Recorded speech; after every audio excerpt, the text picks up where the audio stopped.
Hi, Jeff Lawton here. Let me take you somewhere really unusual. I'm en route through the Arabian Desert to the famous location of Wadi Rum and the famous site where the film with Peter O'Toole was shot, in the very location. I have been privileged to work in this location to demonstrate sustainable organic agriculture in the form of a productive oasis is absolutely possible and can be achieved in extreme situations.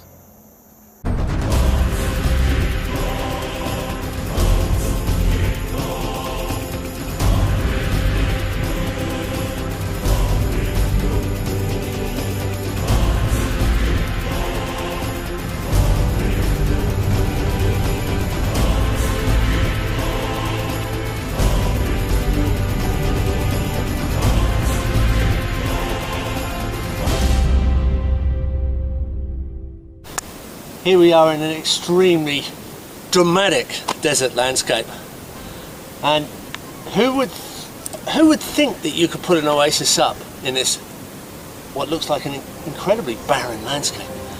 Just the right combinations, of access to water, water recharge, water harvest, and a mixture of species. And here you have an emerging date palm overstory food forest, just 4 years old, and it's already in production. There's crops in between the rows of mixed fruit trees. Food forest rows take up just a little bit more than 50% of the landscape. 22 meters of food forest with a swale running through the middle, and 19 meters of crop, repeated as a simple system to demonstrate we can produce diverse, abundant organic landscapes in dry lands. We don't have to use industrialized chemical agriculture. I was lucky to be invited to demonstrate it is possible to produce organically, but I had to include exact design so that stability came from created ecosystem patterning, water soaking, and the assembly of the right plants and elements. As long as the majority of elements are in place, the result is extremely impressive.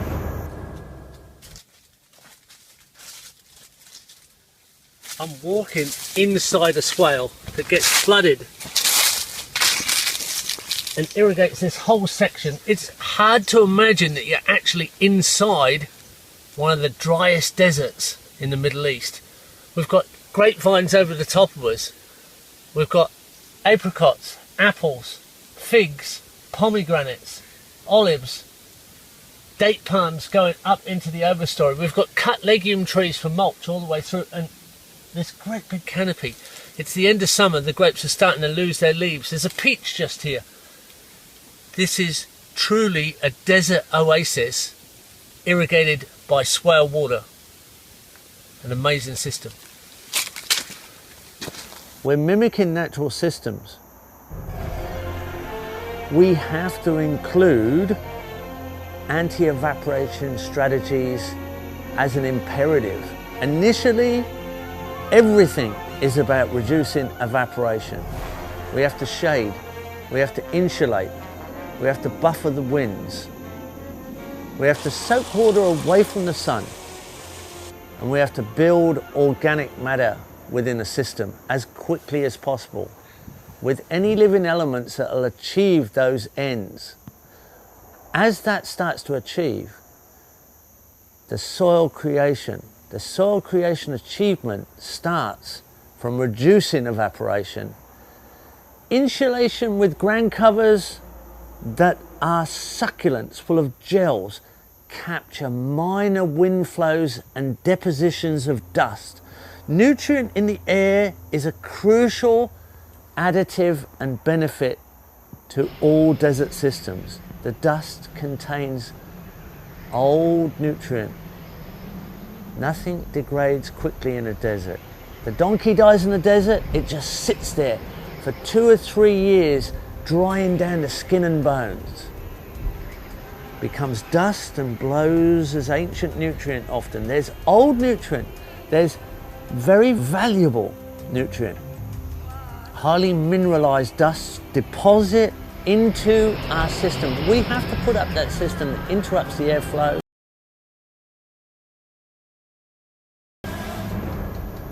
Captured airflow deposition. Ground cover succulent plants like the Carbaridus edulis is all gel, and it's a micro catch of nutrient, soil creation at the ground level. Our water has to soak in away from the sun. Our swales and our gabions, and even features like lemonias, are soakage systems away from the evaporative force of the sun. And then our organic matter has to add that addition to the soil. So we need support species. We need fast-growing, hardy desert trees. We need to put in the patterns specifically to shelter our crop gardens and our animal systems. Then we end up in abundance. Here we are with a classic permaculture technique, a banana circle here in a desert that goes over 50 degrees centigrade in summer and quite frosty in winter.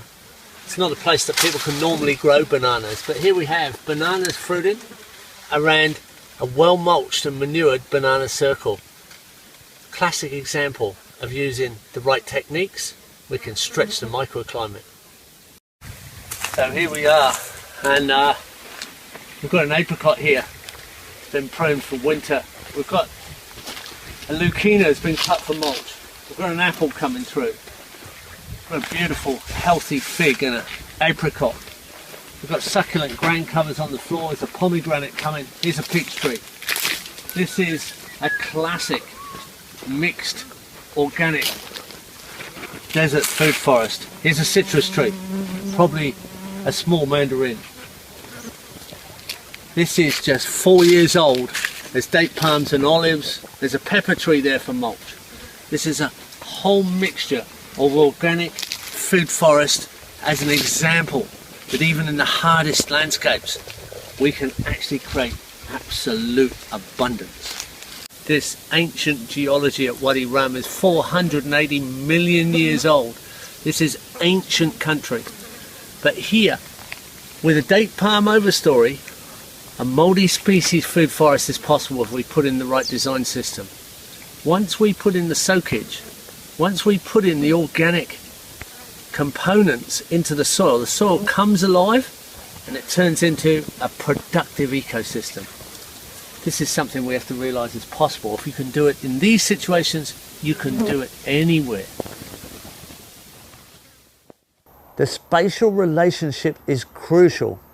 The edge effect between ecosystem and crop production, or ecosystem and grazing, is crucial in deserts more than any other climate. The establishment right time of year to get the best result in the first 12 months, so we get the physical effect. But for a sustainable, permanent situation, we need more treed ecosystem than crop or grazing. So our tree lines on contour were a little bit wider than our crop system. We had 20 meters, 66 feet in width of desert food forest, to just less than that, about 18 meters, just over 55 feet in width of crop system. Over 10 acres, we put 3 lines of trees. And in between those 3 lines of trees, we put 2 lines of crop to start the process. When I was asked to actually design a system in these extreme conditions, the first thing I asked was, where is the water for establishment? What water can I use to start this system? Because later I can get a secret water supply not many people think of. The condensation drip off the trees once established. There's moisture in the air when it's not actually raining, even in deserts. And that can increase the precipitation 80% over rainfall. Those same trees trap the dust, those same trees create the shade and buffer evaporation, but they also drip early in the morning when there's that little bit of soil moisture in the air. But I've got to start the system. So when I start the system, I've got to have some water to get it going, and then we can build our way back to abundance. And it can be quite rapid, it can be quite quick. It can be very productive and high quality food. So in this situation, I had some surplus water from an industrial irrigation system that had a back pressure of surplus. So my system in this case started with wastewater from an industrial irrigating agriculture. A nice beginning. A waste product not being used, oversupply of water to agriculture created the permaculture desert oasis in just 4 years, and goes on indefinitely in potential.